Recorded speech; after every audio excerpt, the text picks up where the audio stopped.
Hello, what's up mga mamis? Good morning nga po may today's video. Ayan, dito ako ngayon sa taniman ng sampagita ng aking kapitbahay. Ako'y napadaan dito at nakita ko sila nagtatanim. At nais ko po i-share sa inyo ang tungkol sa pagtatanim ng sampagita. Dahil ako po ay nagtitinda ng sampagita, kaya gusto ko i-share sa inyo kung paano naman magtanim ng sampagita mga mamis. Mga mamis, ganito ang pagtatanim ng sampagita. Kailangan mayroong tanda at mayroong sukat. Mula dito, ito yung pinaka-width niya. Yan. Yan, may mga paltak yan para pumantay, para ihas doon hanggang kabila. Tapos, dito may tansi. Yan, papunta doon sa dulo. Para siguradong pantay yung inyong sampagita.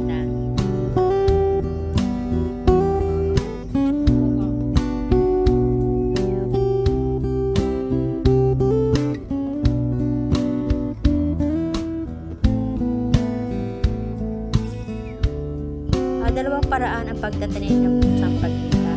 Ang paggamit ng plastic or ito ay direkta na sa lupa niyo itatanim. Pero kailangan sigurado na may ugat na ito bago nyo ito itatanim para sigurado buhay na siya at hindi siya mamamatay. Maganda mga mamis, pag nagtanim kayo ng sampagita ay ipupunla muna niyo siya.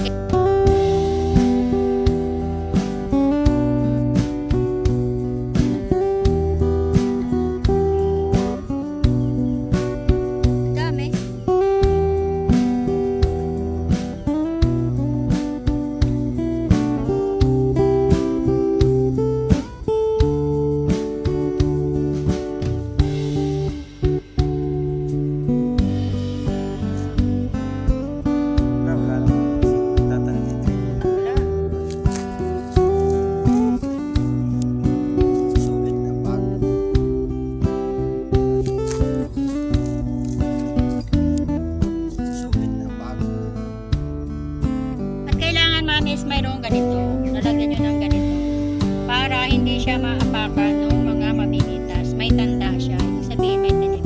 At pagka nagahok o nagdamuman ay hindi magagalaw yung. At kailangan ang itatanim yung sampagita mga mamis ay yung buhay na. Ito may binibining punla o pwede rin kayong humingi ng sampagita sa kapitbahay at itatanim nyo muna sa ganito at pagkita ninyong buhay na at may ugat na tsaka po itatanim para po sigurado kayong buhay. At maganda po ang pagtatanim ng sampagita ay ngayong tag-ulan kasi hindi na po kayo mahirapan magdilig umaga at hapon. Thank you for watching and please don't forget to like, share and click the notification bell for more updates about sampagita flower. Ang papipiliin, panalo ka na mati, pwede mo pa kong alihin.